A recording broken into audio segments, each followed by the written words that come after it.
No sé si te acuerdas que en el 2009, por ahí en este internet primitivo, estaba apareciendo un video que, la verdad, yo al principio cuando lo vi, pensé que era falso. Porque es un video demasiado impactante.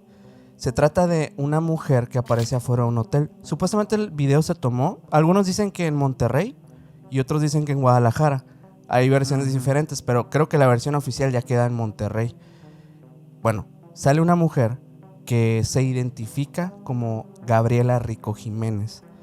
Esta mujer se ve muy alterada en el video y sale gritando unas cosas pues muy raras, porque bueno, afirma que ella fue víctima de algo muy muy muy duro, que la verdad es que son esas cosas que ni siquiera se pueden mencionar por acá. Pero lo que me llama la atención de este video es que es posiblemente una de estas evidencias de lo que sucede en las grandes élites.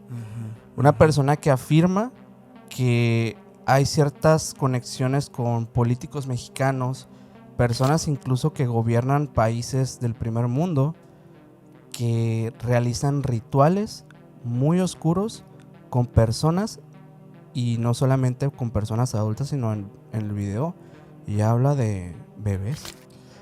¿Qué? No sé si te acuerdas de este video, pero bueno, es uno de los videos más duros y lamentablemente para la época actual y para la época anterior, este video es solamente una evidencia de algo que nunca se va a poder comprobar, porque Gabriela nunca apareció otra vez.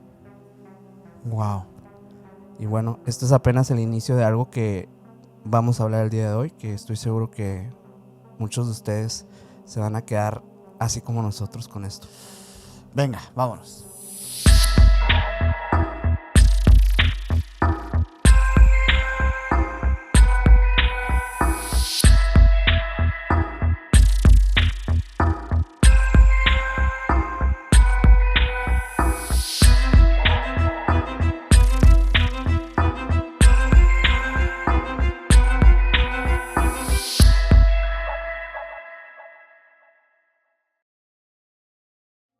¿Qué onda, Minor? ¿Cómo estás? ¿Qué onda, Sergio? Muy bien, aquí en otro episodio más contigo, en un capítulo bastante duro. La verdad va a ser muy complicado este episodio, sobre todo porque ya tenemos por ahí pues unas sagas que hicimos para otras plataformas en relación a temas por el estilo, pero en esta ocasión decidimos traerlo para acá con ustedes a YouTube, a Spotify, a las personas que nos escuchan día a día. Creo que también merecen escuchar estos temas que también nos gusta investigar, porque creemos que es parte de pues de algo que no se habla muchísimo, ¿no? Y que sobre todo se ha ridiculizado con los años, se ha incluso hecho hasta parte del cine, o sea, parte de como de una dramatización que parece más ficción que otra cosa, pero la verdad es que las élites son algo que son reales, pero lamentablemente los hechos no están a la primera vista, sino detrás de diversas historias y anécdotas. Claro que sí. Y bueno, por lo general este tipo de casos que vamos a contarles hoy, que son de verdad pues asquerosos, debemos de decirlo, no son aberrantes, por lo general siempre salen a la luz años después de que ocurrieron estos eventos, y por personas que desgraciadamente pues son víctimas de lo que el poder, el dinero, la fama y todo esto puede alcanzar y lograr. Sí, la verdad es que esta temática sí es única en su especie en este canal, porque nunca hemos hablado propiamente de estas, si les podemos llamar fiestas, ¿no? Les podemos llamar fiestas porque así las titulan, así las ponen, las fiestas pues de las élites, de Hollywood, de la industria. Ahorita iremos hablando en relación de qué se tratan estas fiestas, que tal vez no sea meramente una fiesta, sino tal vez parte de algún rito o algo más oscuro. Pero bueno, ya iremos revelándolo conforme vayamos avanzando en el episodio, así que los invitamos a que se queden hasta el final de este capítulo y que nos sigan en todas las redes sociales como Emisiones Podcast. A mí me pueden seguir como Minor Cordón en Instagram. A mí como Castellón Sergio en Instagram, y al buen Macriman que va a estar atrás en los controles como Maigal99 en Instagram, y el señor tiene 2 canales de YouTube para que vayan y lo sigan, por favor, ahí se los encargamos mucho. Recuerden que todas las redes sociales de nosotros, del proyecto, del equipo, están tanto en la descripción de este capítulo como también en la pantalla, ¿eh? Ahí les va a aparecer letra por letra para que no se pierdan. Así ¿no? es. Oye, Minor Veras, ahorita dijiste algo que, digo, es verdad, es cierto, ¿no? Que las élites existen. Eso Sí. es verdad. Lo cierto también es que en redes sociales, sobre todo, y en las, bueno, también en las televisión, en el periódico, la prensa, la radio, todo esto, se suele ridiculizar a las Ujú. personas cuando se refieren a esferas de poder como la élite. Sí. Pero en realidad no es tal cual así, ¿no? Ujú. Es verdad que existen élites y es verdad que hay unas que ni siquiera conocemos, a esferas de poder que ni siquiera alcanza nuestra realidad a entender, pues, ¿no? Sin embargo, yo nada más quisiera, como para ir arrancando esto, Ujú. establecer ciertas cosas. Sí. Para que nos vayamos entendiendo a lo largo de todo el capítulo, porque sí, como lo estamos diciendo, los casos que vamos a platicarles el día de hoy son muy crueles y son muy como extremos. Entonces, tenemos que entender quiénes son las personas que están detrás de todo esto. ¿Y a qué me refiero? Pues me gustaría empezar como dando, estableciendo más bien qué se entiende por una élite. Sí, porque luego buscas por acá en la plataforma No, y te hombre. aparece, bueno, cuestiones de deportes y cosas así Ajá. muy... que, bueno, nada que ver con lo que hablamos Sí, el sí, día de sí. hoy. Pero fíjate, o sea, incluso ahí Ujú. ya se entiende que hay élites. Sí. O sea, entonces realmente no estamos hablando de algo que sean pues, necesariamente Imaginarias, ¿no? imaginarias Sí. o así tan místicas. O a lo mejor sí, quizá. Ujú. Pero mira, cuando se habla de una élite o de la élite, en este mismo contexto, normalmente se alude a un grupo de personas, Ujú. que por lo general suelen ser pues, poquitas personas, que se organizan y entre ellas concentran tanto poder económico, influencia política, control informativo, acceso a redes cerradas, capacidad de decisión de voto popular. Y digo, o sea, diciendo esto, sí o no, existe una élite. Hay personas claro. que concentran estos poderes. Sí, sin duda. Y el elemento clave no es solo el poder, sino el carácter como secreto, Ujú. hermético. Las reuniones privadas, los juramentos, los secretismos, las fiestas Sí. y todas estas cosas. Ujú. Realmente este concepto que les acabo de decir de la élite no proviene de P. Diddy, digámoslo, Ujú. ¿no? Porque, ojo, también ahorita Minor estaba hablando de fiestas, etcétera. Obviamente es una referencia a las fiestas blancas de P. Ujú. Diddy, ¿no? Y esa nota que vamos a hablar en este capítulo también, pero antes de eso, Ujú. hay que entender que esto de las élites, de las personas que concentran mucho poder en pocas personas, se remonta a ver 3000 años antes de Cristo.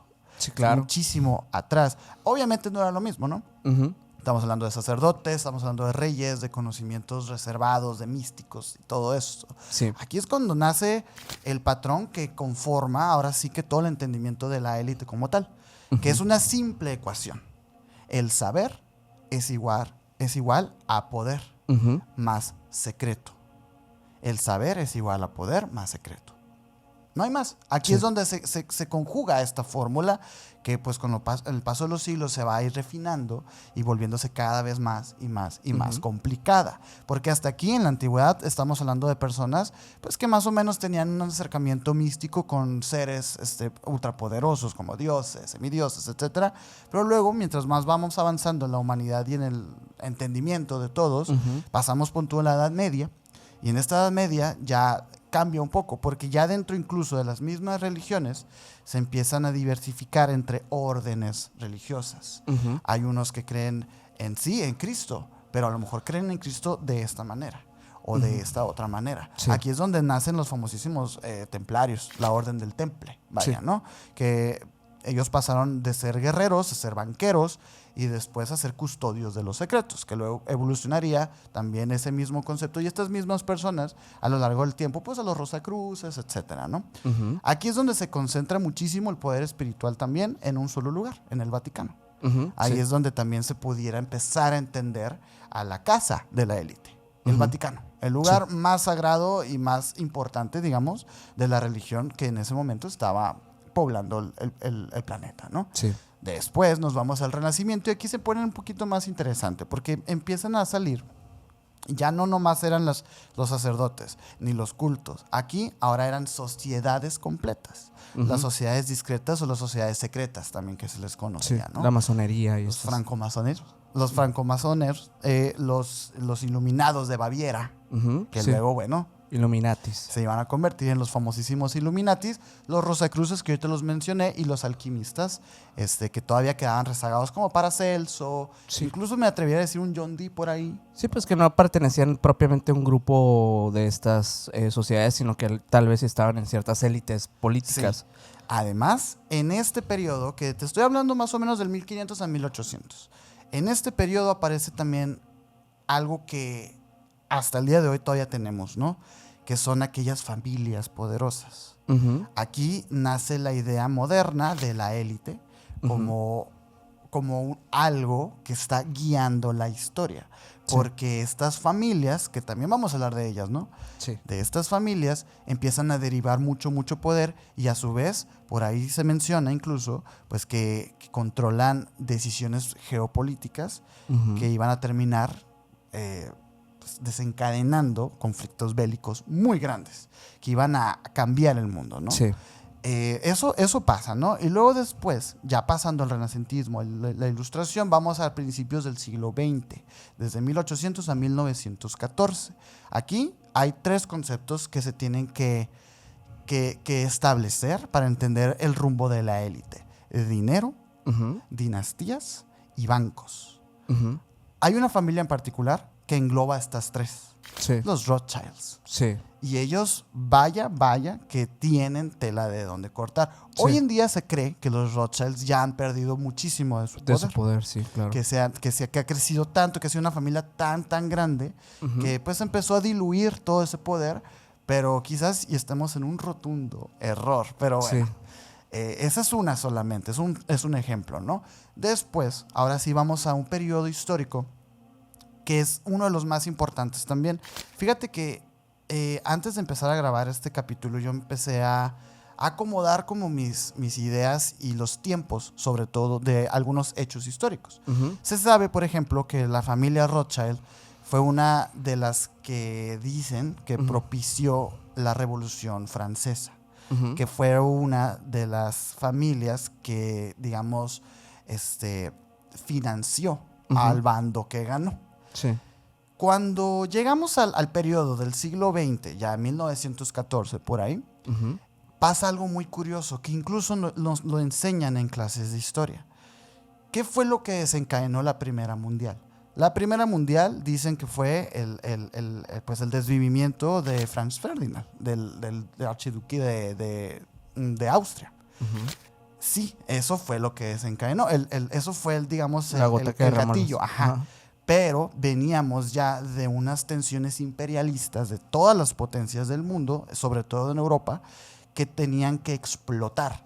¿Por Ujú. qué? Tenían que reformar y que las piezas cayeran en otros lugares. Sí. Se dice que los Rothschilds fueron unos que empujaron eso. Incluso dicen que un servicio secreto de la élite fue fueron los, digamos, aquellos que decían que eran revolucionarios, aquellos que acabaron con Franz Ferdinand.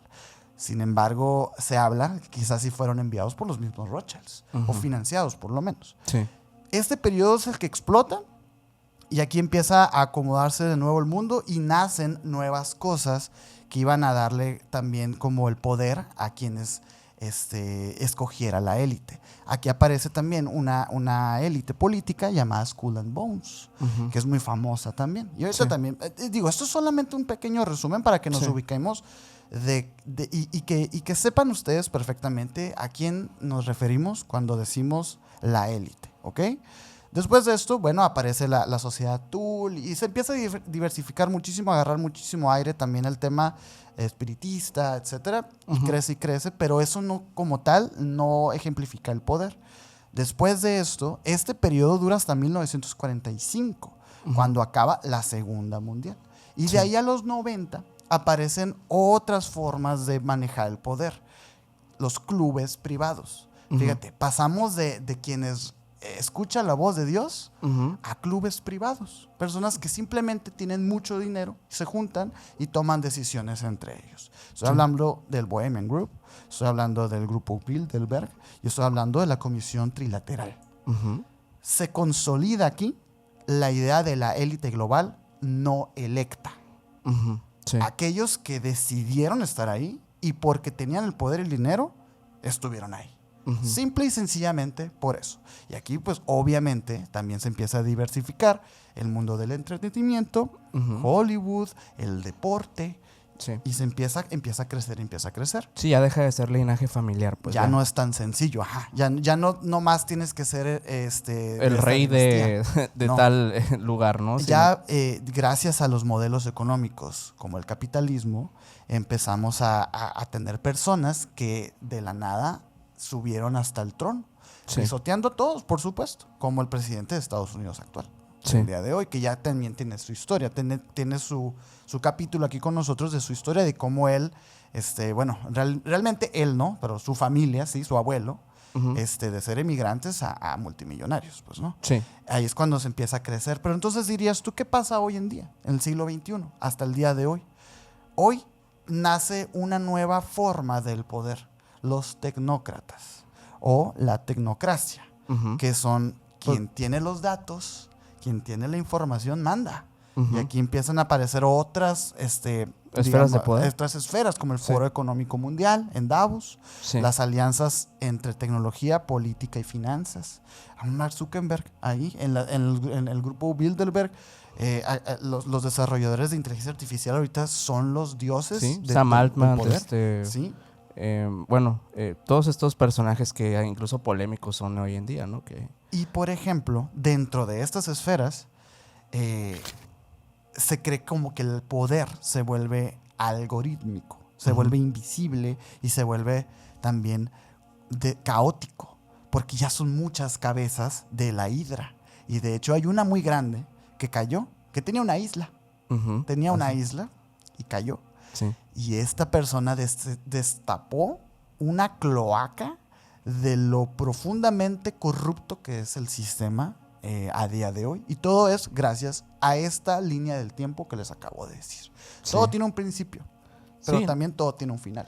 Y hay muchísimas cosas que dentro de esta línea cronológica, pues obviamente no se van a contar porque tendríamos que adentrarnos, ¿no? Como a cada cosa, pero la verdad es que además de que en la antigüedad, como lo dijiste, empieza siendo algo tal vez más de índole religiosa o algo por el estilo, y hoy en día se vuelve más como de la índole económica, de poder y todo este tema. Luego yo creo que surge otra etapa dentro de esto donde ambas vuelven a mezclarse y vuelve nuevamente esta élite social a recurrir a las antiguas prácticas también. Es que fíjate, ahorita que lo mencionas, las élites del principio de la antigüedad, cuando se habla de que le rendían a cuentas a Dios, escuchaban la palabra de Dios y la iban y la esparcían en el pueblo, yo creo que sigue siendo igual, solamente que hemos cambiado a Dios.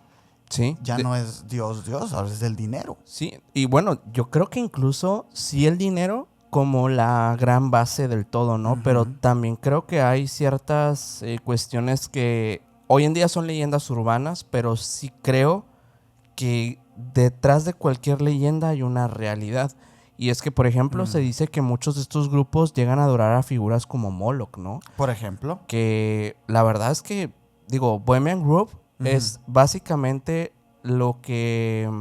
Digamos que lo que empieza a rodear la leyenda, ¿no? A raíz de que este periodista Alex Jones se adentra a las instalaciones, se infiltra básicamente y empieza a indagar acerca de estos rituales tan extraños que tienen, muchos empiezan a conectar las ideas con los ritos antiguos de las antiguas tradiciones donde pues hacían sacrificios pues de infantes, ¿no?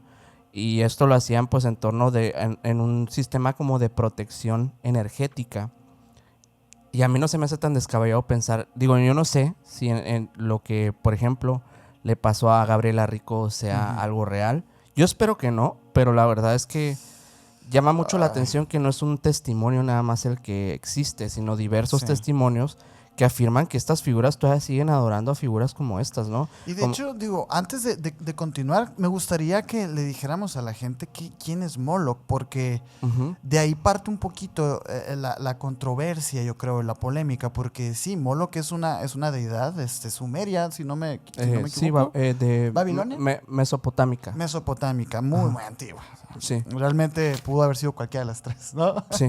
Muy antigua, de un toro. que luego tomaría la forma de un búho también. Hay Pero características como entre ambas, ¿no? Pero sí. había un ritual muy que nunca se me va a olvidar a mí, que una vez platicamos por acá, que me tocó leer, que era básicamente esta deidad que estaba hecha como de algún tipo de fierro, de herrería, bueno, de algo de metal, que se encontraba hueca. Ujú. Y que pues este toro lo prendían por adentro como un tipo horno, y mantenía como sus manos así, pues como sosteniendo algo. Ujú. Y el ritual se trataba de que aquellas mujeres que daban a luz tenían que ir y poner a sus hijos En esta en esas manos que tenía metálica Moloch, sirviendo. que estaban al rojo vivo. Y pues básicamente fallecían al infante, ¿no? Era un sacrificio, era un sacrificio. Entonces, por eso llama tantísimo la atención que tengamos hoy en día, Ujú. por julio creo que es donde se celebra el Bohemian Grove, tengamos a las personas más influyentes del país de Estados Unidos Ujú. adorándole a una deidad de esas características. Sí. Es lo que suena muy raro. Y obviamente que la cuestión ahí, cuando de hecho pues se hace la cobertura de esta nota, porque por muchos años permaneció prácticamente oculto este hecho de que ellos hacían este ritual de purificación. Pues el concepto actual o lo que se dice ya, porque ya abiertamente algunos del grupo lo han declarado públicamente, es que es un ritual de renovación. Y bueno, te lo venden como algo muy sencillo y como algo que no es la gran cosa, ¿no? Pero la cuestión aquí es que la referencia es demasiado clara, pues.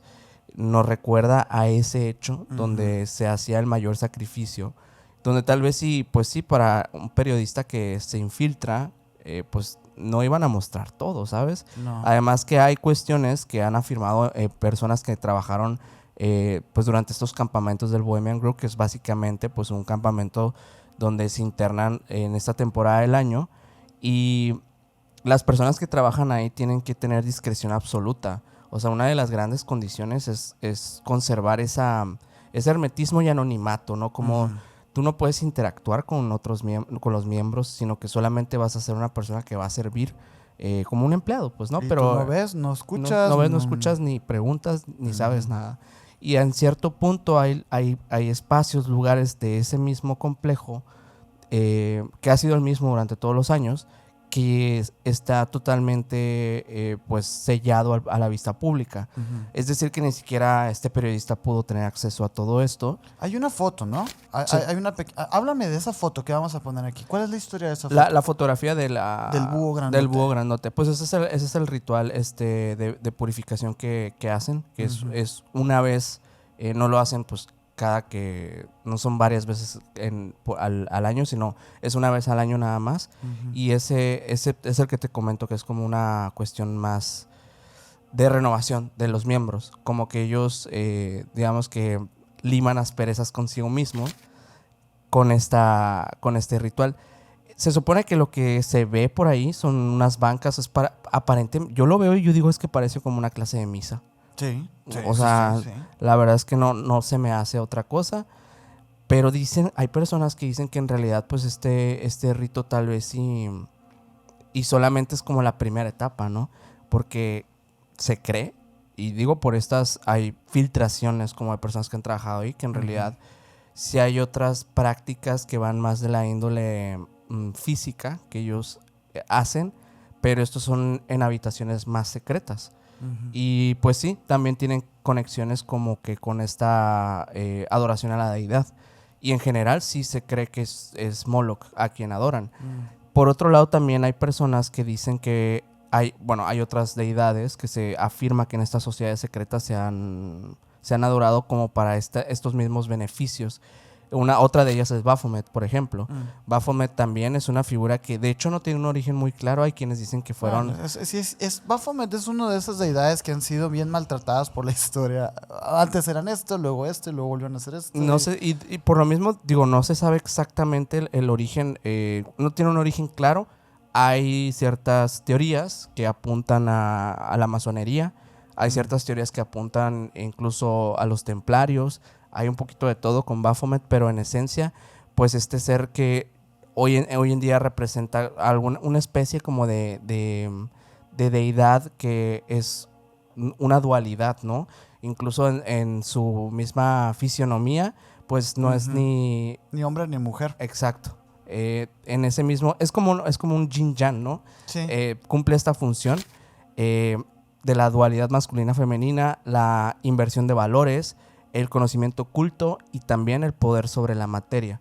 Tiene como propiedades más mágicas. Sí. Y por esto mismo se le ha catalogado, se le ha encasillado más en esta cuestión más demoníaca que benigna. Pero en realidad no es que sea ni demoníaca ni benigna ni nada. Es eso, la dualidad, ¿no? Es como... Pero dices, ¿hay alguna relación con estas élites con Baphomet? Sí, porque de hecho gran parte de lo que se piensa de las prácticas que ellos tienen, o que en general, digo, hablando de la francmasonería, se cree que estos rituales de iniciación en realidad son adoración a este ser, a Baphomet. Okay. Y sí, que en realidad no es que se trate, que esta pantalla de la dualidad es un engaño, es lo que muchos mencionan. Hay por ahí hay libros de hecho dedicados, hay personas que dedican su vida a, Sí. A destruir las figuras pues de la masonería, o sea, como parte de una... Que no es como una sociedad tan, digamos que, tan benigna o tan inocente como lo hace mostrar, que dicen que son discretos y no secretos, ¿no? Ah, sí, cierto. Sí, pues dicen, es que esto es una pantalla, porque tú cuando te inicias ahí, lo primero que vas a ver frente a ti es una gran figura de este ser, de Baphomet. Y la serie de sacrificios que tú tienes que hacer para pertenecer a esta élite masónica es demasiada y es de verdad inhumana. Es lo que menciono. Esa es otra, ¿no? O sea, el Sí. tema del pertenecer a estas élites luego resulta un camino sin regreso, Sí. un callejón sin salida, porque una vez que hayas visto, escuchado de las cosas que se hacen dentro de estos lugares, pues eres un cabo suelto. Sí. Y eres información que anda ahí en la calle. Y de hecho, el tema de Gabriela Rico, el que mencionabas al principio de este capítulo, va un poquito por ahí, porque parece ser que Gabriela Rico, lo que se dice, de la poquita información que existe de ese caso, Sí. se cree que Gabriela Rico en realidad pues fue silenciada. Claro.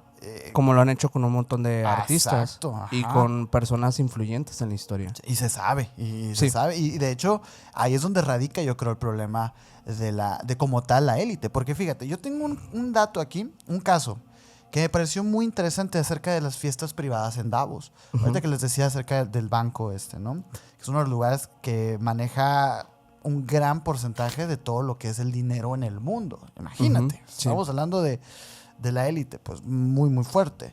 Y es que cada enero, y de hecho, bueno, el mes en el que estamos grabando este capítulo, se celebró en la pequeña ciudad alpina de Davos, se celebró pues es como un congreso, es un auditorio, ¿no? En el que se habla del clima, se habla de desigualdades, se habla de conflictos bélicos, se habla de bueno, un montón de cosas que no podemos decir, ¿no? De temas de enfermedades, ¿sabes? Sí. Masivas, etcétera. Y últimamente de inteligencia artificial también, ¿no? Hay cámaras, hay discursos, hay paneles, hay talleres, etcétera, ¿no? Pero cuando cae la noche, el foro termina, ¿no? Y comienza, digamos, otro Davos, otra ciudad. Porque lo que se sabe con certeza es que paralelamente a lo que es el evento oficial, se organizan reuniones privadas. Hasta aquí todo bien, ¿verdad? Hasta aquí estamos bien, pues necesitan descansar las personas, ¿no? Sí. Sin embargo, y fíjate, todavía, porque se reúnen obviamente en chalets de lujo, rentan hoteles completos, residencias que son mansiones que están blindadas con búnkers y todo, o sea, es una locura, pues, ¿no?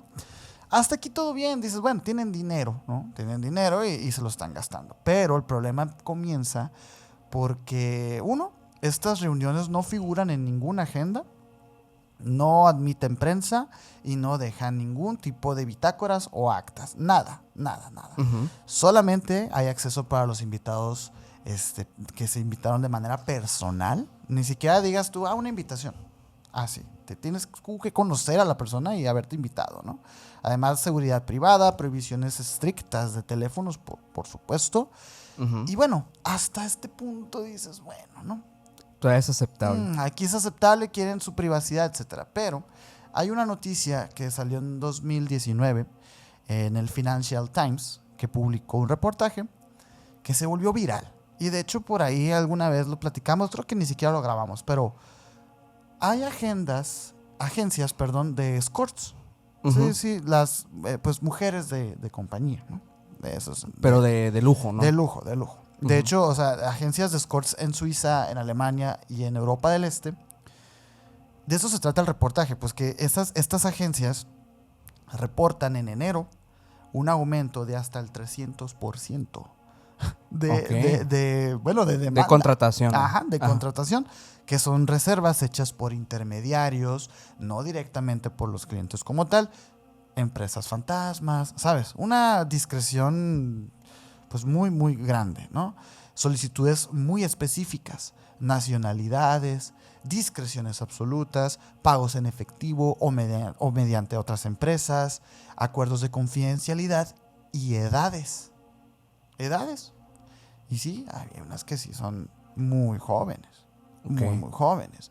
Algunos analistas lo comparan, bueno, con rituales de cohesión, porque si participaste, ya no puedes hablar.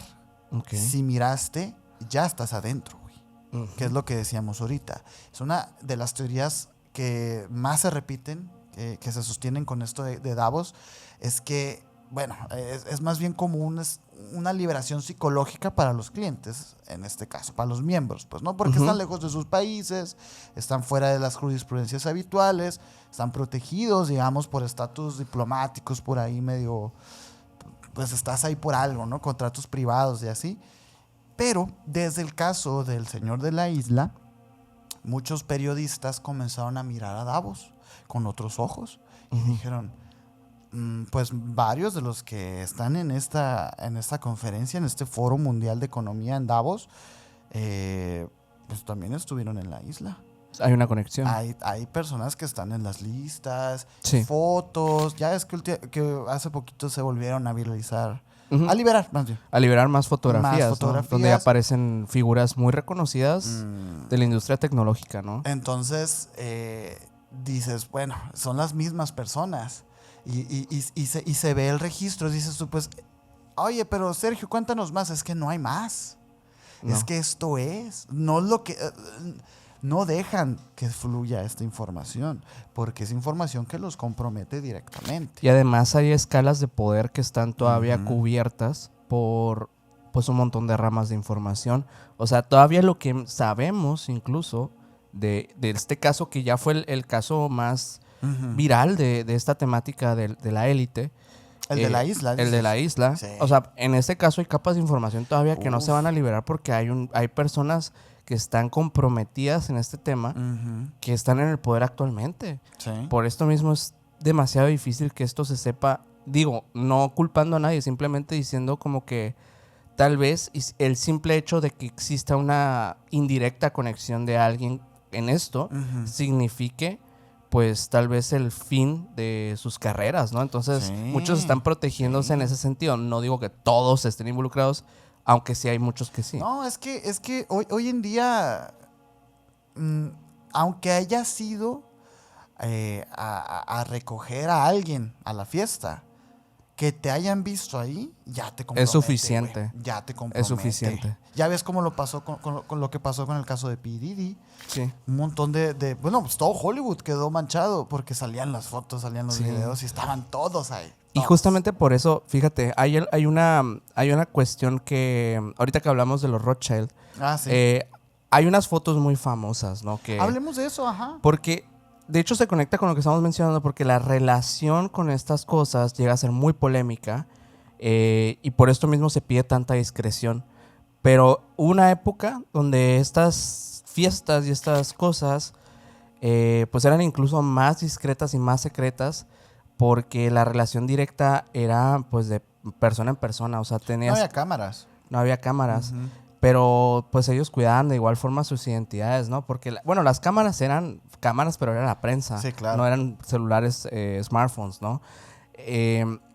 Bueno, la historia va que en 1972 ocurrió, bueno, se hizo un evento, ¿no? Para estas fotos tan extrañas. Surgen a raíz de una figura llamada Marie-Hélène, que ella era esposa de Guy de Rothschild, que básicamente era uno de los banqueros más influyentes de Francia en aquellos años. Obviamente que esta fiesta lo que quería o que lo que buscaba era un concepto súper extraño, de hecho de índole surrealista, Sí, ese era el concepto. Las invitaciones fueron parte de hecho de la experiencia, o sea, eran cartas de color azul con un diseño inspirado en esta rama del arte, escritas al revés. Las personas a las que se les mandaba tenían que ver la invitación en un espejo para poder entender de dónde venía la información. Y pues obviamente que lo que se buscaba con este concepto, o lo que se dice que se buscaba, pues era como alterar la percepción y romper la lectura convencional de este tipo de eventos. El texto invitaba a una cena de las cabezas surrealistas. Eso decía. Exigía la siguiente vestimenta. Una vestimenta formal, estricta. Uso obligatorio de cabezas surrealistas. Discreción absoluta. Esos eran los 3 puntos que se requerían para que tú pudieras ir a la fiesta una vez que te llegaba esta invitación. Y era una clase de filtro incluso, ¿no? Para aquellos que quisieran, como que entendieran qué es esto, ¿no? Que me mandaron, porque eran raras. El evento se celebró en un lugar llamado Chetau de Ferries. No sé si lo dije bien porque está en francés, pero bueno, es una propiedad de grandes dimensiones, rodeada de bosques y alejada del centro urbano de París, que fue donde se llevó a cabo el evento. Que no es casualidad, París es un símbolo también de las élites. 100%. Tiene demasiada historia conectada a sucesos trágicos históricos, conflictos bélicos, cuestiones religiosas. Hay demasiadas historias alrededor. En las calles de París ha corrido demasiado líquido vital, güey. Sí. Fíjate que yo tengo una teoría, digo, paréntesis, yo nunca he ido a París. ¿Tú sí conoces París? Sí, pues una vez he ido. Pero me refiero a que ya ves esta paradoja de París, ¿no? Que dicen que todo mundo sueña con ir a París y les da una depresión porque van y está muy feo, pues, París, ¿no? Yo creo que en parte sí es por el tema de la higiene, ¿no? Que he escuchado en repetidas ocasiones que es un cochinero, ratas por todas partes. Sí, pues es como una metrópolis, pues. Tiene partes bonitas, tiene partes feas. Ajá. Como todo. Sin embargo, fíjate que yo también creo que hay ahí debe de haber un factor como de energético en París, porque una ciudad que ha pasado de todo, güey. Sí. Pero sí, bueno, yo también creo lo mismo. No, y creo que sí, totalmente, porque de hecho fue uno de los centros espiritistas más grandes del mundo. ¿Tú te acuerdas? Hubo varias, y aquí, ojo Mike, hubo varias masacres en París de carácter religioso. Sí. De cientos de personas tirados al río o al mismo. Sí, claro. Igual que Londres. Ese río no, o sea, yo no sé cómo nadaron en las Olimpiadas ahí, la verdad. ¿Qué hace? Pero bueno, lo limpiaron, se supone. Bueno. Eso es historia de otra. Hacemos un episodio de París si quieren después. Pero bueno, obviamente que todo este tema que fuera en París no es casualidad, pero incluso en París se tomó la decisión de que fuera en este lugar que era aislado igual del centro de la ciudad. Era básicamente como una clase de castillo. O sea, aquí lo vamos a poner algunas imágenes. Como una gran casa. Por lo mismo, no iba a haber no iba a haber personas cerca, no iba a haber nada cerca que los pudiera captar, ni siquiera pues la prensa, ¿no? Y todo eso. Y no se enteraron, me imagino, tampoco. No, o sea, realmente esto fue altamente secreto en su momento. Y solamente pues estas míticas imágenes que fueron decisión, pues propiamente de los dueños que se dieran a conocer. Dicen que incluso el arte por ahí de las invitaciones y todo fue desarrollado por Salvador Dalí, que dicen, ¿no? Estuvo involucrado, de hecho, más que nada como en el diseño de las salas. De hecho, la única persona que no se pone una cabeza surrealista es Salvador Dalí. Porque su disfraz era la obra, ¿sabes?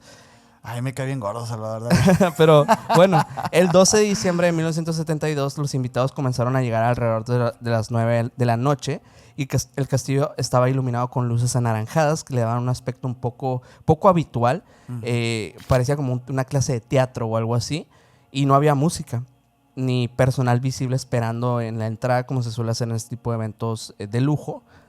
Algo que muchos asistentes pues consideraron incluso que no había nadie al principio. Pero bueno, ya se adentraron y se dieron cuenta que al ingresar los invitados pues ya encontraron en el interior en una penumbra primero y un sistema de cintas negras que guiaba el recorrido al salón principal. Este recurso pues obligaba a todos a seguir el mismo camino, marcando una experiencia dirigida a lo que ellos buscaban como que reflejar en esta obra, porque la fiesta en sí era una obra. Claro, sí.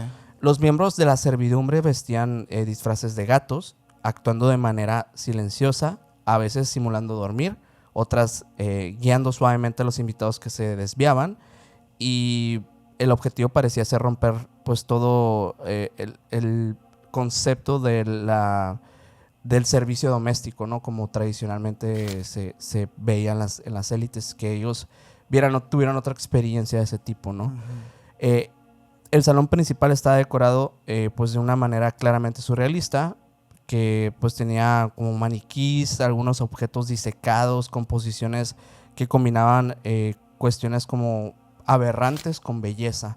Ese era como pues ese es el tema surrealista, ¿no? Como y se ve, en las fotos. Sí, son sumamente extrañas. O sea, parece de verdad un ritual, no sé, de brujería. Y pues algunas mesas incluían esculturas provocadoras, figuras fragmentadas y elementos que podían resultar incómodos incluso para los asistentes. Y es importante que entendamos que no se trataba, según lo que mencionan, de rituales religiosos ni de ceremonias. Ceremonias de tipo ocultistas o algo así, sino era una estética lo que se vivió ahí nada más. Eso era lo que se estaba buscando. El menú, pues igual simbólico, los platos tenían nombres inspirados en conceptos abstractos y poéticos sin describir claramente qué comida era. Era un juego intelectual de palabras y cada quien pues podría o no descifrar qué iba a comer. En ese momento, pues ya Salvador Dalí hizo su aparición central. Dalí no llevaba esta máscara por lo mismo que te comento ahorita, porque la obra era el mismísimo salón. Sí. Y desde ese momento, la disposición de muebles y cuadros con el rostro de Mae West empezaron a mostrarse, recreando una de sus obras más conocidas. Esto sintetizó toda la filosofía de la fiesta, el espacio como obra de arte. Y es ahí cuando todos entendieron que eso pues, era básicamente una invitación a una obra más que a una cena de élite. Pero a mí lo que me parece muy curioso de esta historia o de este encuentro es que es una referencia directa a las fiestas que realmente se viven. Es justamente lo que quería preguntarte, porque, a ver, las fotos sí, son muy icónicas. Y son muy escandalosas. Son muy escandalosas, pero lo cierto es que últimamente se ha puesto mucho de moda también fiestas temáticas y adornos. Y digo yo, ¿en dónde realmente está la parte como prohibida, sabes? O sea, si tú eres una persona que tiene muchísimo dinero, como eran los Rothschilds en ese momento, y tan influyentes, obviamente iban a querer hacer una fiesta que todo el mundo recordara y tenían recursos ilimitados. ¿Dónde está realmente el tema extraño? Extraño, ¿no? Ajá. Claro, una fiesta de este tipo era impensable. O sea, era algo que no... Hoy en día sí es cierto. Pero no más, ¿no? Sí, o sea, claro. Realmente no estaban cometiendo ningún crimen. No. Pero o sea, en ese momento era pues... Lo hemos visto en las galas de hoy en día, o sea, incluso las vestimentas que llevan los artistas. El Met Gala. Sí, o sea, los trajes tan extraños, ¿no? Que llevan y que dices, si esto lo hubieran hecho hace 30 años, pensarían que tal vez sí forma parte de un culto satánico, ¿no? Sí, exacto. Y en aquel tiempo, pues es parte de lo mismo, o sea, es parte de eso. A mí lo que me parece interesante es el concepto que puede decir detrás, pues esta esta obra, ¿no? Ujú. No sé si sepas, pero justamente esa escena fue la que inspiró a Kubrick para hacer Eyes Wide Shut, que es esta película que hace referencia directa a las fiestas secretas de la élite, donde sí podemos ver un poquito más de estos ritos extraños de índole sensual que se dan, como más que por una clase de fetiche, por un sacrificio de lo que estás dispuesto a sacrificar por el éxito, la fama y el dinero, ¿no? Y a mí me parece curioso pensar que todavía detrás de Kubrick, pues Dalí y Marie también querían reflejar algo que tal vez sí se estaba viviendo ya desde esos años en ciertas fiestas. Porque sí son de la misma época, ¿eh? Sí. O sea, todos ellos son vivieron los mismos tiempos y quizás sí fueron las mismas fiestas. Y quizás sí lo que nosotros alcanzamos a ver con estas imágenes es, pues bueno, lo que se alcanzó a difundir, pero eso no quiere decir que a lo mejor había cuartos secretos. Y detrás de todo esto, yo siempre lo pienso, el cine, las obras que nos reflejan realidades o historias, se basan en algo que sí pasó, ¿sabes? Entonces, yo creo que si desde el 72 estaba plasmando una clase de baile surrealista con elementos extraños y perturbadores, es porque tal vez alguien ya vivió esas fiestas donde realmente se viven cosas perturbadoras. ¿Y qué pasa, por ejemplo? No sé si habías escuchado tú aquellas fiestas de locura que hacía Freddie Mercury, ¿te acuerdas? Lo que, bueno, era tener dinero en esos entonces, ¿no? Porque se habla que en las fiestas de salvajes que hacía Freddie Mercury, el cantante de Queen, había personas con acondroplasia, con platos en la cabeza y con montañas de polvito blanco caminando por así. O sea, eso es lo que se habla como leyenda urbana en el mundo del rock y todo eso. Que no lo dudo para nada, o sea. Pues no, porque de hecho por ahí hay otros rumores que se volvieron también como muy polémicos también del mundo del rock, de personas que bebían líquido vital, ¿no? de otros seres humanos. Sí. Y de hecho creo que algún miembro de la banda Scorpions, creo que fue uno de los que más habló de ese tema, y luego pasaría Lady Gaga también a decir que sí es cierto. Entonces realmente estas leyendas no tenemos por qué tomárnoslas a la ligera, y sobre todo cuando en las noticias los que llegan a caer de la élite, sí se comprueba que aquellas fiestas o aquellas cosas de completa opulencia sí pasan. Sí. Sí pasan. Hay un ejemplo que a mí me encanta, y de hecho tú lo mencionaste al inicio de este episodio, para entender que realmente estas personas están siendo encaminadas a hacer este tipo de celebraciones tan extrañas. Y es que desde que son muy jóvenes, se les empieza a entrar en este mundo. Y no me estoy refiriendo a actualmente, por ejemplo, las figuras como de Hollywood y todo esto, sino que, bueno, tú lo dijiste, había sociedades secretas antes, y hoy en día hay como grupos selectos, como Grupo Bilderberg y todos estos. A mí el caso de Skull and Bones, que no es un caso, sino más bien es una sociedad de Yale, pues de élite, ¿no? De la sociedad secreta universitaria de Yale. A mí me parece uno de los ejemplos más interesantes en torno a a dónde realmente está la mente de esas personas. Sí. Estamos hablando de una sociedad que ya tiene desde 1832 operando internamente en Yale. 1800, a la bestia, van a ser 200 años ya, güey. O sea, pues prácticamente, ¿no? Sí, prácticamente. Bueno, les cuento un poquito cómo va el tema, porque también esto creo que es un punto interesante. Cada año, Skull and Bones elige aproximadamente 15 nuevos miembros conocidos como Bondsmen. Obviamente que todos los miembros son hombres. Eso creo que también es algo medianamente obvio porque es lo que se ha visto. Cuidado sí. Pero el proceso de selección es cerrado y cero transparente. Lo que desde sus inicios pues alimentó el misterio en torno a la organización, de que realmente ¿para qué? ¿No?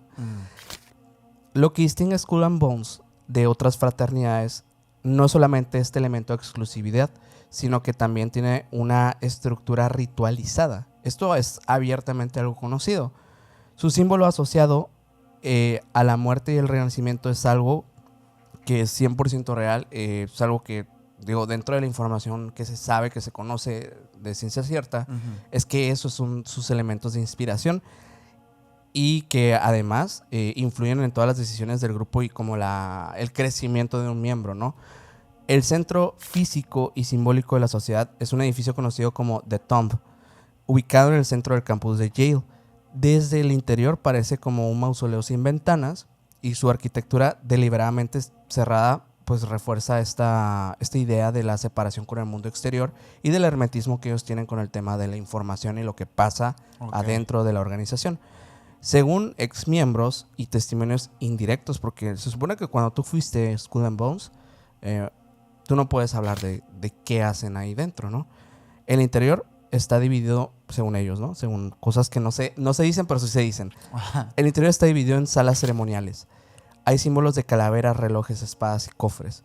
Se utilizan ataúdes simbólicos durante ciertos rituales, porque sí hay rituales y muchos. No existen registros públicos detallados de lo que ocurre exactamente aquí dentro, pero sí coincidencias en múltiples relatos independientes, por lo cual se cree que la realidad está, digamos que, por ahí enterrada entre diversos testimonios, entre falsos y reales. Quién sabe cuál sea real, pero bueno, Skull and Bones nunca ha publicado nada en torno a estos ritos, pero estos exmiembros y periodistas han descrito patrones consistentes a lo largo de las décadas.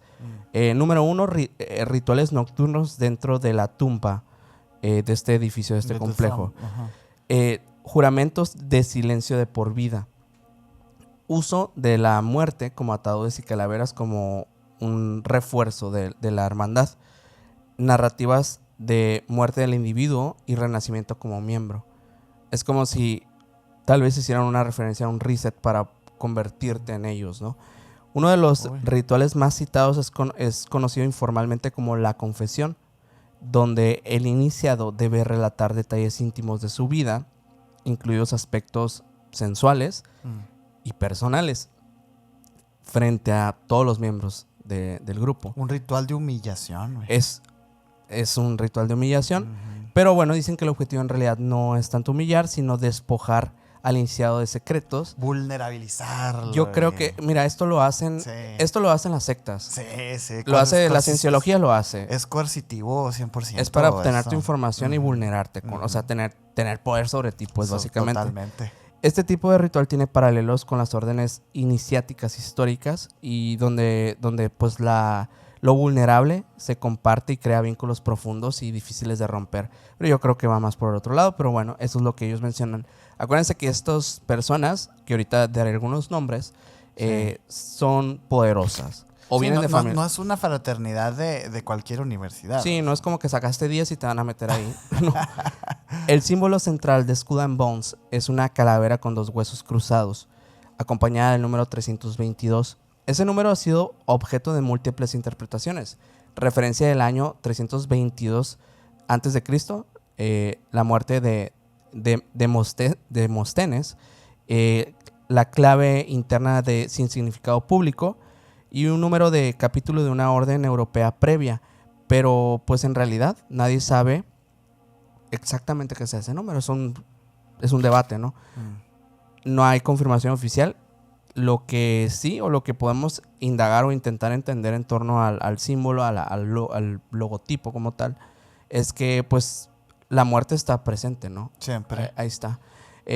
Hay muchas figuras que han estado en este grupo a lo largo de los años, figuras con poder real, con poder grande, histórico. George W. Bush estuvo, siendo parte de uno de ellos, y su hijo también. Igual, George Ambos Bush. Presidentes de Estados Unidos. Así es. O sea. John Kerry, también directores y altos cargos de la CIA, ejecutivos de Wall Street, jueces federales y diplomáticos, han sido parte de Skull and Bones y han sido parte de estos ritos extraños. Los Kennedy también, ¿no? O Bill Clinton había sido también parte. No, ellos creo que son de... Clinton creo que estuvo en Bohemian Group. Es que yo lo veo como, vas a Skull and Bones y luego... Es seguro que muchos de ellos han repetido los grupos, ¿no? Pero bueno, hay otras cuestiones que la verdad es que no se sabe demasiado, pero también se cree que los ritos no son tan inocentes como el que dije ahorita, sino que no están inocentes, si lo pensamos bien. Pero hay otras cuestiones que hablan de ritos directamente con mujeres, ¿no? Okay.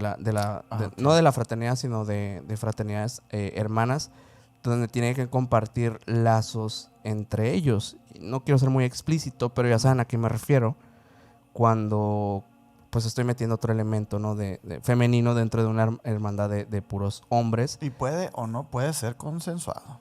Exactamente. Esa es la parte delicada de Sí. de estas historias y de parte del secretismo que ya empiezan a fabricar desde cortas edades. Y esto apenas es como la punta del iceberg para decir que pues esto da pie a pues a las historias que hemos estado pues así como que insinuando en el episodio, ¿no? Las fiestas que las élites empiezan a mezclar, ya no solamente la élite política, sino ya la élite del entretenimiento de Hollywood, de los grandes magnates, la industria. Hay muchos testimonios de personas que hablan que en estas festividades pasan cosas muy malas. De hecho, ¿qué te parece si entramos a Hollywood? Sí. Un poquito, porque eso es bien importante lo que estás mencionando, como empezar a entrar en la psique de aquellos jóvenes, son jóvenes, o sea, de su adolescencia, así, empezar a presentarles esta normalidad. Sí. Esto como algo que pasa en todas las fiestas, etcétera, ¿no? Y de hecho en Hollywood es donde se estila muchísimo más todo esto. Mira, han salido muchísimas noticias de pues personas que, fíjate, a pesar de no conocerlos a nadie, ¿no? Probablemente nunca estar cerca de una de estas personas. Hollywood tiene algo muy bonito, que es que cuando tú consumes películas, series, incluso canciones, tú tienes una cercanía con el artista, ¿no? ¿Por qué? Porque así es el arte, es hermoso y crea vínculos entre los seres humanos. Desgraciadamente, cuando salen estas noticias de Hollywood, es como muy choqueante para muchas personas saber que, por ejemplo, aquel actor que te encantaba está manchadísimo en todo esto. Es como muy decepcionante. Yo creo que ahí radica muchísimo este interés por las personas, pues. Y de hecho, se sabe de aquellas fiestas privadas de Bryan Singer. Bryan Singer es un personaje de Hollywood que mucha gente quiere. Entre 2014 y 2019 hubieron varias fuentes, The Atlantic, el Hollywood Reporter y varios otros revistas, etcétera, que publicaron investigaciones donde múltiples jóvenes, algunos que en ese entonces pues eran menores de edad, describieron fiestas privadas en mansiones de Hollywood Hills asociadas a Bryan Singer. Y de hecho estos sucesos le quitaron muchísimos papeles y muchos trabajos en Hollywood a este señor. O el caso también de Terry Crews. Crews relata, ¿sí te acuerdas? El de Old Spice. Un hombre muy fuerte, muy grande. Sí.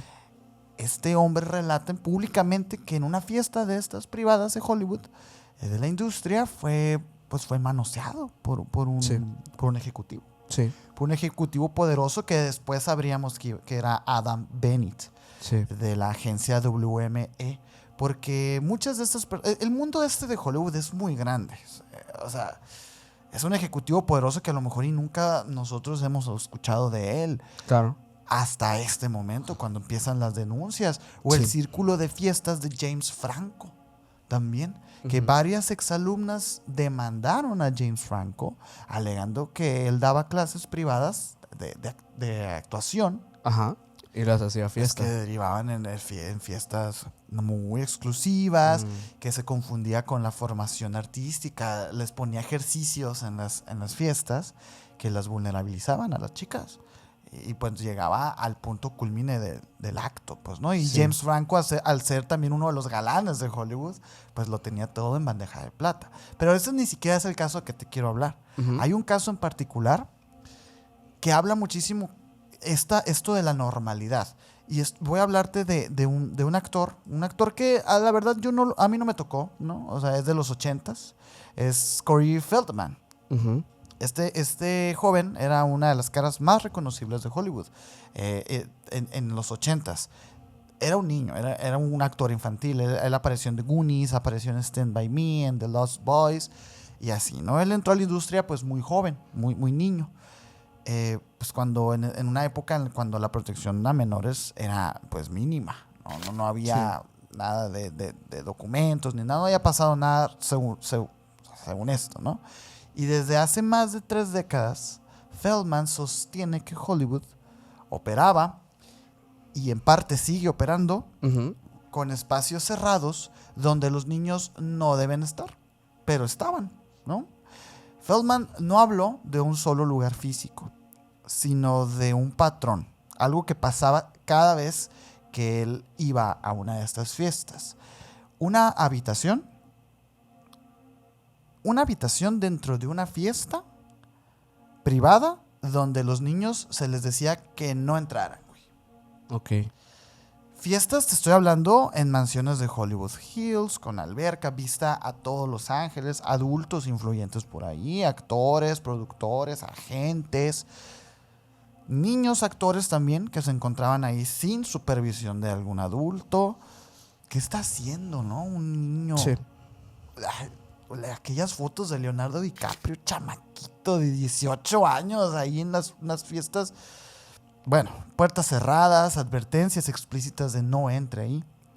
Pero Feldman describe que en esos entornos, pues el abú no empezaba con violencia, luego, sino con normalización. Sí, pues primero te invito, toma algo de adultos, Y es que quizás... una sustancia por allá. Exacto. Quizás sí muchas personas no lo ven así, pero deberían de hacerlo. Pero que un niño vea que un adulto, sobre todo de un círculo así familiar, cercano al niño, si este niño ve que el adulto o está teniendo unos besos muy subidos de tono, o si está ingiriendo alguna sustancia, eso ya es considerado. Ujú. No sé si ustedes sabían, Sí. pero sí es considerado, porque el niño lo traumas, el niño es una esponja. Ujú. El niño no puede ver esas cosas porque el niño no sabe cómo procesarlas. Y es por eso que Feldman lo describe como si es un tipo de esto, ¿no? O sea, de la Pues es normalización. perturbador, ¿no? Es perturbador para el niño. Yo te voy a decir la verdad. Hay ciertas sustancias que me ha tocado ver Ujú. que hay personas que las ingieren y a mí me parecen choqueantes. Yo ya viejunón, Sí, ¿sabes? claro. O sea, ya me parecen muy Pues es que son los invasivas. contextos, ¿no? O sea, que Sí, no que mames. parecen... pues las normalidades de cada contexto pues suelen ser Ujú. impactantes incluso para personas pues, adultas. Y fíjate que este tipo de normalizaciones se han filtrado al ojo público y uno de los más grandes exponentes de esto, y no sobre todo, no que él lo haya hecho conscientemente, pero sí hay muchos clips y muchas fotos y muchos videos de Justin Bieber Sí. que hoy en día han envejecido mal, güey, mal. Bromas que le agarran la nalga a Justin Bieber, menor de edad, güey. Y Sí. que son bromas, dice, son bromas, Sí. pero no, están cruzando los límites y lo están minimizando como una broma. Y así es como inicia este tema. Yo creo que esa es... A mí, bueno, el caso que yo sí lo digo, que es un caso el de Justin Bieber, Claro. me parece uno de los más interesantes en este terreno porque pues estamos hablando de que un niño con apenas 14 años, en el 2008, que estamos también en una época donde, hace poco, hace un par de semanas, por ahí estaba viendo unos videoclips de que viejos, ¿no? O sea, la verdad es que muchos videos en unos años yo no los vi porque no veía mucho MTV y estos programas. Ya fue hasta como un poquito más grande que empecé a verlo. No, y aparte, en esos años no consumíamos Sí, ese tipo habrá personas que sí, ¿no? Habrá personas que sí. por A mí supuesto. no me tocó tanto ese tema, pero bueno, por ahí aparecían ciertas artistas Ujú. que ya remontándome, incluso yo me pregunté, pues, ¿cuántos años habrá tenido esta artista en este video, Y no? a lo mejor y son menores de edad también, Y digo eran yo. menores de edad y estaban, Uy. o sea, hipersensualizados. Y ya saben que estoy diciendo esa palabra porque no puedo decir la otra, porque Pero en realidad va con X, sí, ¿eh? O claro, sea, ajá. nada más eso. Pero de verdad, o sea, tú ves los videos y dices "Es que esto no debería, No. está mal, o sea, Está, es- está súper mal". Y bueno, en ese contexto es cuando Justin Bieber también empieza a tener catapulta a la fama, pues se claro. hace el artista más joven pues del mundo, más famoso, ¿no?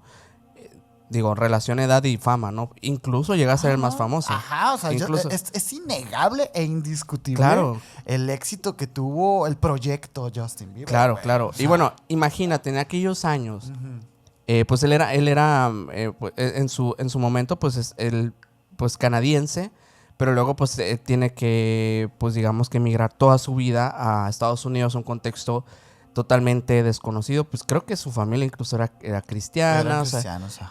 la verdad es que no sé, desconozco su estado actual en cuestión de Un creencias. capitulillo ahí de Justin Bieber estaría bueno, ¿eh? Sí, claro, Estaría bueno. podría ser, digo, si la gente lo quiere, lo podemos hacer. Solamente. Si la Solamente gente lo sería un quiere. capricho de verdad. Pero bueno, Sí, la verdad que sí. imagínense, en cambiar tu vida de una manera abrupta a esa edad donde es una edad de transición, es una edad donde estás pasando de la pubertad a la adolescencia, bueno, el tema hormonal, yo me imagino que te revoluciona, estás tu mente apenas entendiendo lo que es el mundo y en ese momento te das cuenta que el mundo en realidad no es como que a lo mejor como tú pensabas que era porque tú eres súper famoso. Ujú, sí, sí. Estudios en hoteles, en giras, en fiestas privadas, Ujú. en estos lugares que ni siquiera ves a otros niños. No. O sea, y bueno, tú ya Ajá. crees que eres adulto porque estás entre que eres adolescente, Pero no lo pero no eres, lo eres pues. y no estás Ajá. cerca de serlo. Ujú. Y bueno, en aquel tiempo la tutela la toma Usher, ¿no? Que es quien, digamos que Descubre. Que se lo habla mucho de descubre eso, y ¿no? Ajá. lo tiene ahí con él, ¿no? O sea, lo lleva a los estudios, lo hace que conectarse con Y personas. Usher también venía de ser niño, ¿no? Creo. Sí, creo que De ser niño cantante. sí, sí, Ese. él también creo que lo descubrieron. La verdad es que desconozco la historia de Usher, pero sí, Ajá. lo que sé es que ellos están así por esta conexión. Y bueno, imaginemos, estoy queriendo hacer que la gente imagine eso nada más, para que entendamos un poquito de lo que puede vivir un artista en este contexto de élite. Ya por ahí en el 2010, Justin Bieber se convierte ya consolidado en la figura más relevante y más famosa del planeta, ¿no? Básicamente. Sí. Durante este periodo, pues no tenía ningún límite. No tenía No. límites. Nadie le podía decir que no o que sí. O sea, él era la persona más famosa El rey del en mundo. el mundo. Ujú. Imagínate esto siendo una persona tan joven y después ya llegar a una adultez legal por allá en el 2013, 2016. Empieza a protagonizar pues estos arrestos menores, este consumo problemático de sustancias, estas conductas erráticas derivadas de todo lo que acabo de mencionar al inicio y obviamente que se empieza a aislar emocionalmente, pero empieza a refugiarse ¿en qué? En las fiestas, en los excesos, en las cosas que siempre vio que sus allegados, sus amigos cercanos de la industria también hacían. Y era la manera en como todos sobrevivíamos esta vida, ¿no? Y se dio cuenta que era la forma de pertenecer, aunque lo hiciera sentir solo igual. Y eso mismo, digo, de cierta manera a mí me parece un caso tan asombroso porque él mismo es el primer denunciante de todo este tema. Y lo hace a través de sus canciones. Lo hace primero que nada con su canción de Yummy. Con este video de una fiesta súper extraña, que es más que una fiesta, es como una clase de escena de los Rothschild, igual, Sí, sí. surrealista, con ciertos personajes, que se ha teorizado demasiado en torno a que indirectamente, él nunca lo ha dicho, pero él también fue víctima de algo. Nunca lo ha desmentido ni lo ha afirmado. Él se mantiene silencioso al respecto. No sé si porque alguien lo tenga amenazado, vigilado, o si porque simplemente él no está listo para decirlo, para hacerlo público. Pero el punto es que ahí está. Hay algo que no se dice. Hay una oscuridad de Justin Bieber que no se ha dicho y que se ha reflejado a raíz de estos eventos que hemos visto grabados de él. Y la realidad es que, pues lo que sí sabemos es que un Justin Bieber de 14, 15, 16 años estaba en estos ambientes, en esas fiestas. Vio cosas. Sí. Y de hecho, ¿qué te parece si hablamos un poquito de... Pues porque Justin Bieber sí tuvo una relación con aquel personaje que el año pasado, ¿cuándo fue? El año antepasado, que ya lo arrestaron. Sí, de P. Diddy, ¿no? A P. Diddy. P. Diddy. Hay unos videos que... Sí. Güey. Bueno, estas fiestas, pues, vienen desde allá hace muchos años, ¿no? Yo la verdad es que desconocía, pero es... Hay chistes en Scary Movie en 2002 que hacen referencia. Siento que es un rollo muy, muy de Estados Unidos. Por eso yo lo desconocía. Sí, yo y tampoco. tal vez lo escuché en Scary Movie y ni cuenta me di. Y no me reí. Fue un chiste de esos que no conectaron. Que no conecté con ellos. Pero bueno, desde el 98 que se vienen organizando estas fiestas privadas de gran escala. Que pues básicamente en ese momento era acceso a las celebridades más top de la industria. Sí. O sea, que te invitaran a estas fiestas era, wow, me invitaron, ¿no? Voy a ir, tengo que ir. Y pues lo mejor de todo es que estas fiestas pues era coincidir con estos círculos de músicos, actores, modelos, empresarios, magnates, ejecutivos de medios, productores. O sea, de verdad, si te querías conectar, Era ahí. tienes que estar ahí. Era ahí. Y si no estás ahí, no eres parte de. Y hasta te va a dar FOMO no estar ahí. Es que sí, porque, a ver, son personas que van a dedicar su vida a eso. O Sí. sea, no son personas que sus aspiraciones es poner un restaurante, pues. O No. sea, ellos ahí necesitan estar. Es muy difícil, es una situación difícil. Sí, güey, es la muy verdad. complicado. En aquel tiempo, de hecho, en la primera etapa de estas fiestas, las más conocidas fueron llamadas las white parties, ¿no? Los Que white parties. son las que conocemos por el concepto, pues obviamente, del blanco, ¿no? Y además, pues que creo que son las que como de fotografías son las que más se han visto. Yo la verdad desconozco si las últimas, estas donde están las cosas raras, se llamaban igual. La verdad es que no sé.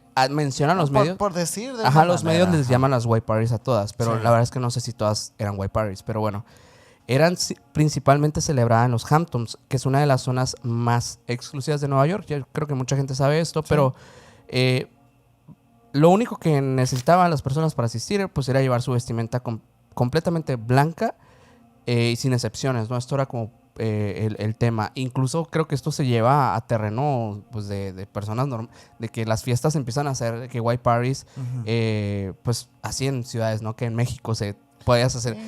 Se toma este concepto como algo muy popular, pero en realidad como que las top de tops eran estas. Estas eran las verdaderas white parties. En esas fiestas se realizaban, estas fiestas se realizaban alrededor del Día del Trabajo en Estados Unidos y podían reunir hasta 1,000 invitados. ¿Qué? Según estos informes periodísticos de diversos años, el objetivo declarado por Combs, que ha expresado en entrevistas con Oprah en el 2006, era integrar el estilo de vida del hip hop con la élite tradicional de la costa este, eliminando barreras entre estas mismas, ¿no? Como poniendo todas en el mismo nivel. Pamplinas, güey. Eso era lo que él decía. Durante esta etapa existen abundantes fotografías que son, yo creo que las que más hemos visto, donde vemos a Leonardo DiCaprio, donde vemos a Mariah Carey, a Kutcher, a Ashton Kutcher, a Jennifer López. Hay muchos artistas muy... Ahora sí que todos. Y es lo que güey. dijimos ahorita, ¿no? O sea, yo entiendo, o sea, la verdad es que entiendes por qué cuando se ve a uno de estos artistas empiezas a hilar cosas negativas en torno a esta figura. Totalmente. A mí se me hace muy raro que nos usaran máscaras como con los Rothschild, porque la verdad hubiera sido- Arrogancia, güey. Es Sí. que, mira, hay un documental que salió hace poquito que lo produjo 50 Cent, que fue muy sonado también. Sí, sí, Yo no lo he visto, sí. pero he escuchado algunas opiniones. Yo vi uno, pero... ¿Un capítulo? No vi un capítulo, vi otro documental Ok. del caso de Didi, ¿no? Pero no he visto ese justamente. me Dicen falta. que lo que le pasó a Didi, o sea, que cómo convirtió Didi su éxito en una élite pues, en algo elitista y totalmente descarriado, era la soberbia de P. Diddy, güey. O sea, no me van a torcer, si aquí están todos. La grandeza, ¿no? Que él sentía hacia esa persona. Sí. No ocupó esconderse porque él creía que no podía esconderse si ya tenía ahí a todos los... Tenía comprados a todos los... o manchados, pues. Altos mandos, ¿no? Pero pues... Fíjate, hay algo que con el paso de los años empezó a decirse, especialmente a partir del 2010, que comenzaron a aparecer referencias a eventos distintos que eran más oscuros, pero sí estaban pasando, pero en un ambiente más cerrado, 9,000 personas. Uh-huh. Estos les llamaron los freak-offs, que eran, según documentos judiciales y reportes periodísticos, eventos que ya no eran fiestas masivas ni diurnas, sino encuentros privados realizados en hoteles de lujo en Miami, en Nueva York, en Atlanta, en Las Vegas, en Los Ángeles. ¿También de P. Diddy? Sí. Okay. Eran mansiones también que eran propiedades de P. Diddy, aviones privados, también donde pues ahí en el aire nadie va a saber nada. Bueno. Y de acuerdo con diversas pues alegaciones legales, estas reuniones estaban muy, muy ligadas a consumo de sustancias, dinámicas de poder desiguales, situaciones que según las denuncias derivaron de abusos físicos, sensuales y psicológicos. Aquí es donde mucho de por cuál lo arrestan pasó. Sí. O sea, realmente las white parties sí estaban relacionadas con el primer paso, digamos, ¿no? Era lo público, digamos, ¿no? Sí. Y que estaban algo mal, porque acuérdate de aquellas Pero los camas, freak-offs era el desastre. Acuérdate de aquellas fotos que salieron de camas de 7 metros, güey. Sí. De unos tambos de juguetes sensuales. Sí. De que fue lo que se encuentra en la mansión, ¿no? Ajá. Litros y litros de aceite de bebé. O sea, es una cosa de una opulencia, un exceso. Muy extraña. Que dices tú, ok, bueno. Sí. Pero esas que mencionas ya es en secreto. Pero fíjate, desde el 2010 ya se escuchaba de los freak-offs.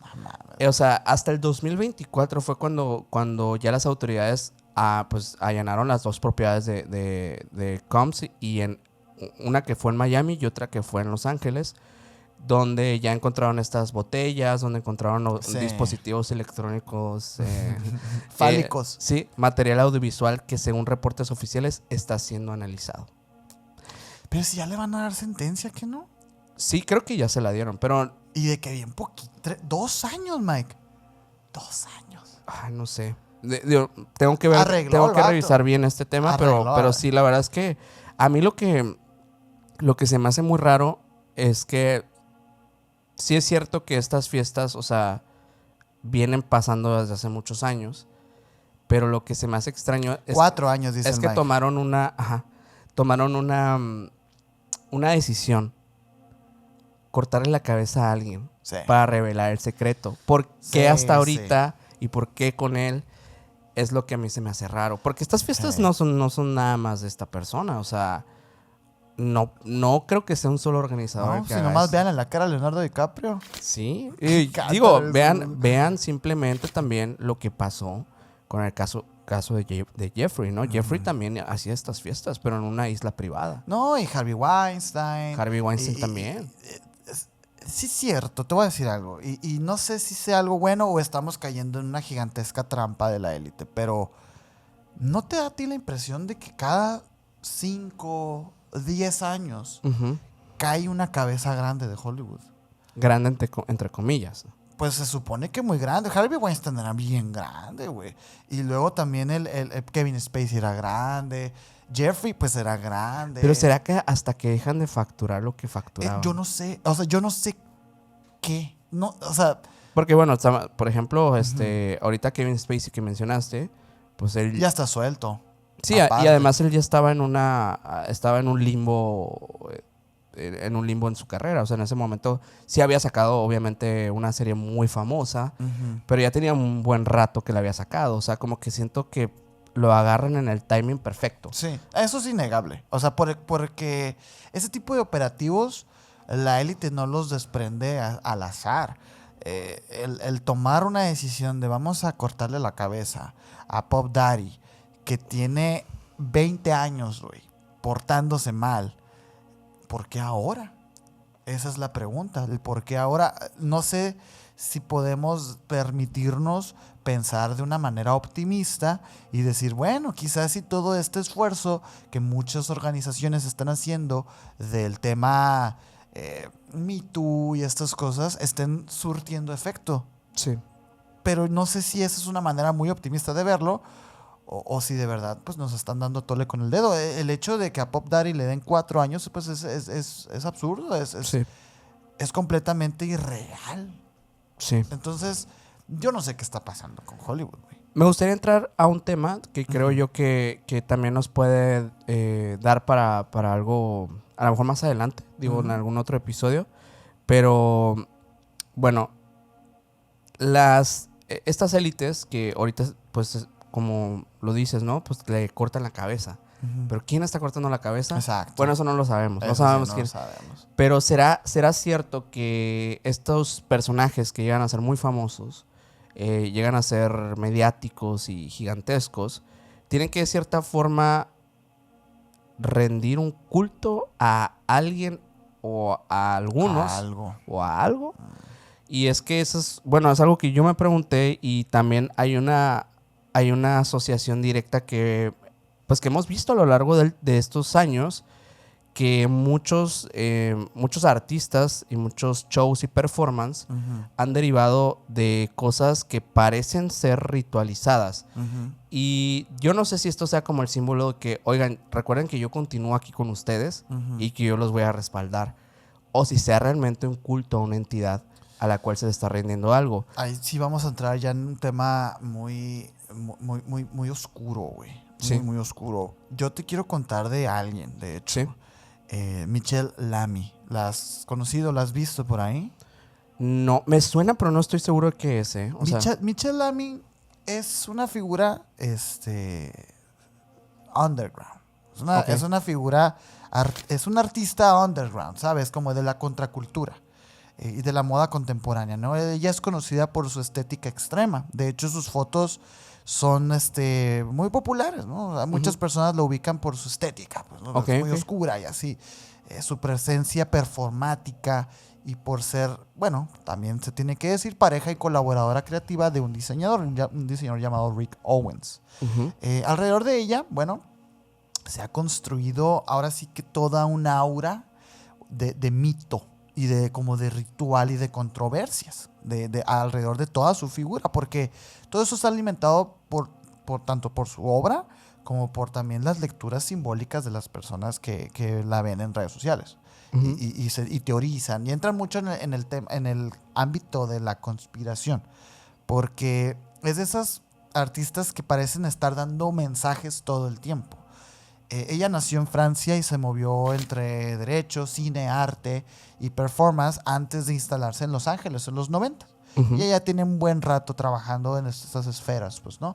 Ella cofundó clubs y espacios culturales como el Les Deux Café y el Lamiland, que vamos a poner unas imágenes aquí, son muy, muy interesantes, pero no dejan de ser eso, nada más, unos lugares interesantes. Ella no es como tal una diseñadora tradicional, ella opera con la conceptualización de las cosas, ¿no? Es como una musa, es como una curandera, como una performer. Ella ha trabajado directamente con un artista que también ha estado envuelto en polémica, con Travis Scott. Y de eso es lo que te quiero contar, porque sí, ella ha trabajado directamente con Travis Scott. De hecho, ella ha sido la que ha estado encargada de diseñar varios de los escenarios en el que Travis Scott se ha presentado. Y ahí es donde nace la polémica, porque lo que sí está documentado es que Michelle Lamy colaboró con Travis Scott en torno a su gira Circus Maximus. Ella diseñó espacios de backstage que como que para que Travis Scott no se desconcentrara, que las ideas pudieran fluir, ¿sabes? Es un tema conceptual.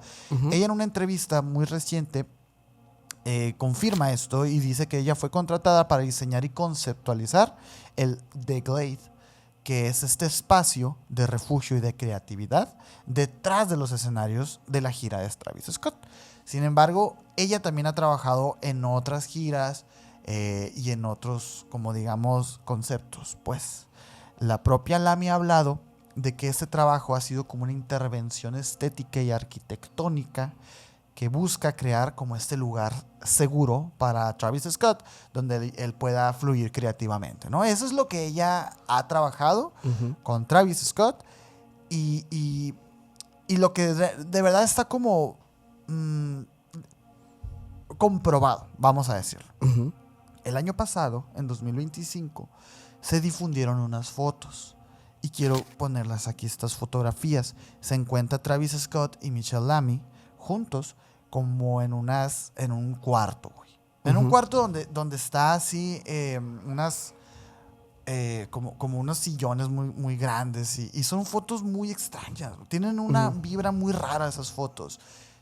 Yo cuando las vi, obviamente las vi en redes sociales, ¿no? Y decían, ¿no? Como que Travis Scott ya se juntó con la bruja de Hollywood, con la bruja de Estados Unidos del entretenimiento, ¿no? Del sacrificio que le está diciendo Michelle a Travis, etcétera, como algún tipo de ritual. Y luego todo esto lo comienzan a vincular a una tragedia que sí ocurrió, que sí pasó. Y estoy hablando de la tragedia de Astroworld en 2021. Ajá, claro. En esta tragedia, perdieron la vida 10 personas. 10 personas fueron a un concierto de su artista favorito y los aplastaron hasta que murieron, güey. Una estampida humana. Una estampida humana, horroroso, que también ya salió un documental, ¿no? Que hablando de todo esto. Obviamente Travis Scott fue el centro de atención y de teorías de este accidente, esta tragedia. Pues no es accidente, tragedia. Ahí vamos a dejar. Travis, pues a las personas que lo consumen, que le gusta, que yo no soy uno de ellos, Igual. pues no es solo un músico, ¿no? Es un símbolo. Es alguien que salió de abajo y que ha llevado su locura a estos grandes escenarios. Y digo locura porque él se refleja muy, muy caótico. Su música refleja mucho coraje, mucho enojo, mucha vida, ¿sabes? Estas energías muy coléricas, vaya, ¿no? Sus conciertos son descritos como rituales modernos. Son masas, son repeticiones sonoras, son luces estroboscópicas, y un escenario que funciona como un portal simbólico. La relación que tuvo Travis Scott y con Michelle Lamy abrió como una lupa en el internet y obviamente la tragedia, ¿no? De Astroworld le puso una lupa a todo su proyecto musical y muchas personas se dieron cuenta de patrones y dijeron: Travis Scott siempre recibe a todos como una puerta, una puerta a un túnel en todos sus conciertos, etcétera, y se empezó a hablar pues de un portal, de un tema más del ámbito esotérico. El concierto de Astroworld del 2021 representó esta parte del portal con la cara de Travis Scott y la boca, ¿no? Tú entrabas a través de su boca al concierto. En la narrativa conspirativa, Michelle Lamy aparece como una operadora liminal. ¿Qué significa esto? Que Michelle se encargaba de los ambientes, de la parte exterior, del acomodo de la gente, pero desde un ámbito creativo, no desde el lado de seguridad o del lado... sí, pues como la experiencia de usuario, más bien. Ahorita que mencionabas cuando en la fiesta esta de los Rothschilds, que tenían que ir por una cinta negra, algo así, como esa parte de la experiencia que es como más del exterior, de lo que vemos. No se le ve tal cual como la bruja literal, sino como la custodia del símbolo Travis Scott, de la diseñadora del espacio en el que Travis iba a hacer su magia. Claro. El hecho de que Lamy haya colaborado con Travis Scott, como lo mencioné ahorita, en espacios también creativos y de backstage, se interpreta como la asesoría energética más que artística de Travis Scott. La tesis central de todo esto es que Astroworld no fue solo un concierto. Por supuesto que no. No fue un concierto que solamente salió mal y ya, y una tragedia, sino como un ritual de masas que hizo justamente lo que tenía que hacer. Dentro de esta lógica, Travis Scott sería el oficiante, el público, la ofrenda involuntaria, el escenario sería el portal y Michelle Lamy sería la arquitecta simbólica del rito. El sacrificio como arquetipo, güey, es muy interesante porque aquí no se plantea como si fuese un crimen, sino como algo que tenía que pasar, güey. La muerte como un precio de la apertura, güey.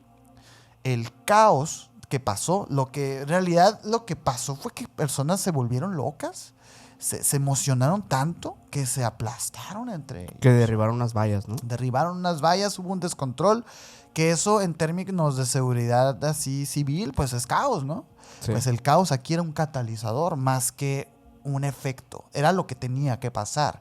La energía colectiva se convirtió en un evento liminal, güey. Las 10 personas que desgraciadamente perdieron la vida no serían, vaya, como buscadas. Era algo que tenía que pasar. Esta idea obviamente se reforzó cuando Travis continuó el show a pesar de esto. E incluso hay muchas personas que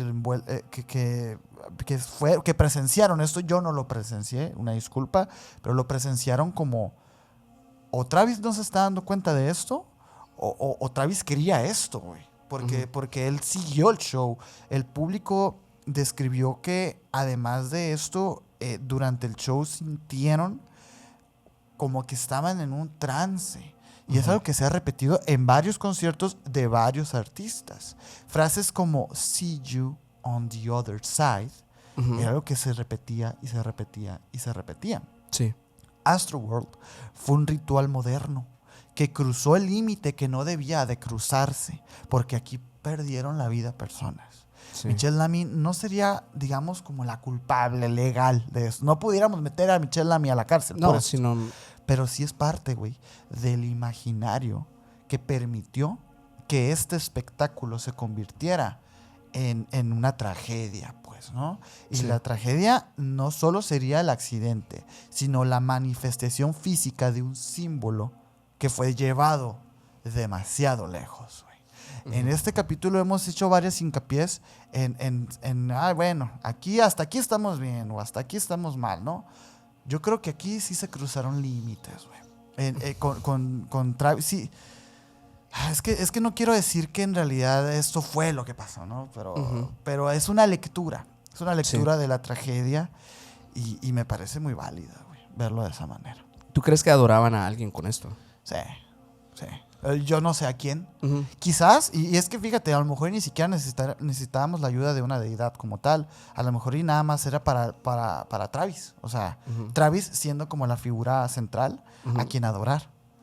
¿Como una deidad? Como una deidad, pero fíjate, no quiero decirlo desde que el ego de Travis, ¿no? Sino más bien como otra cosa más, un poquito más artística, algo más como del símbolo, pues, el símbolo Travis Scott, que lo es. Sí. O sea, en realidad los artistas simbolizan cosas para nosotros, como lo dije ahorita. O sea, nosotros a veces nos sentimos cercanos a actores, actrices, a directores, porque consumimos su producto, su arte, y nos sentimos cercanos. Pues eso es el símbolo.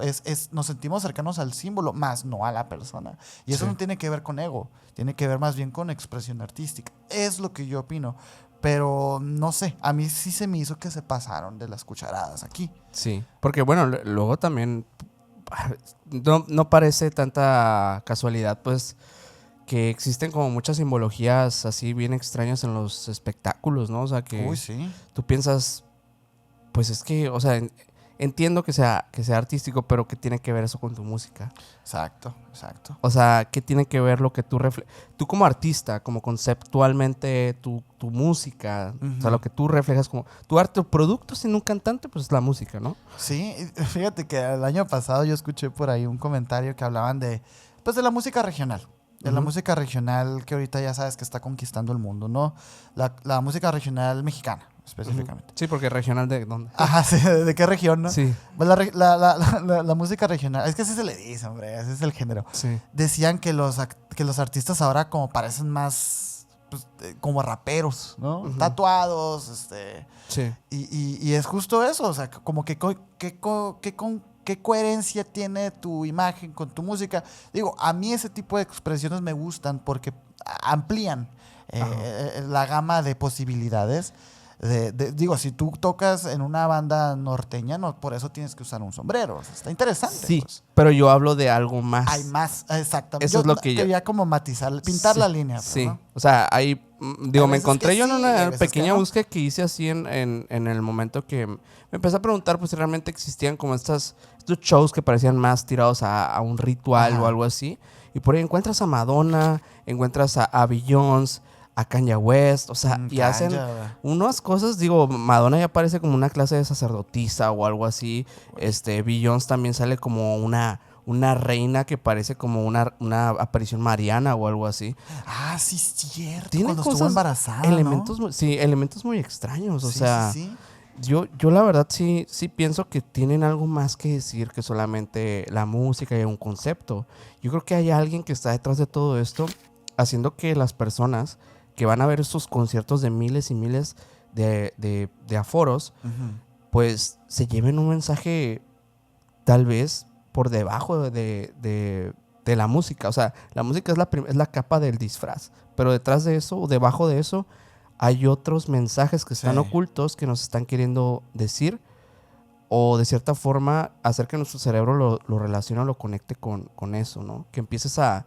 Como ahorita que mencionaste lo de Travis, me llama la atención eso, como ver a los artistas como deidades o como seres de admiración. Verdaderamente que hay artistas que causan ese efecto en la audiencia, adoración, veneración, cuestiones que en la antigüedad solamente al sol y a la luna se le hacían esos ritos, ¿no?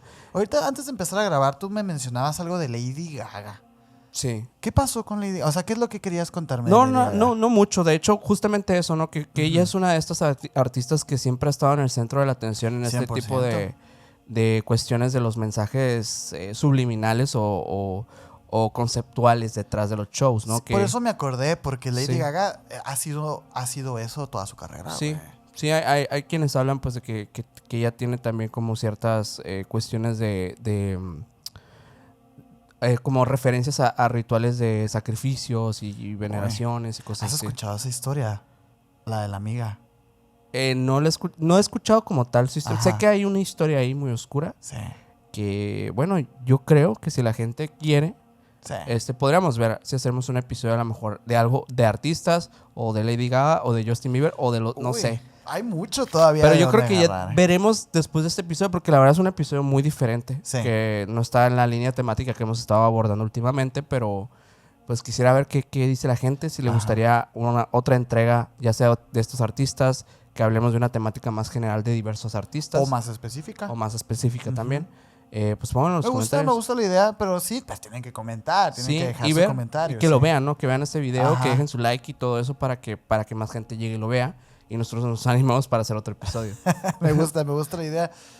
Qué oscuro, ¿eh? Sí. De repente se puso oscuro aquí. Y pues, bueno, yo creo que con esto vamos. Concluyendo el tema de las fiestas y rituales de la élite, pues en Hollywood, en el mundo, en la historia.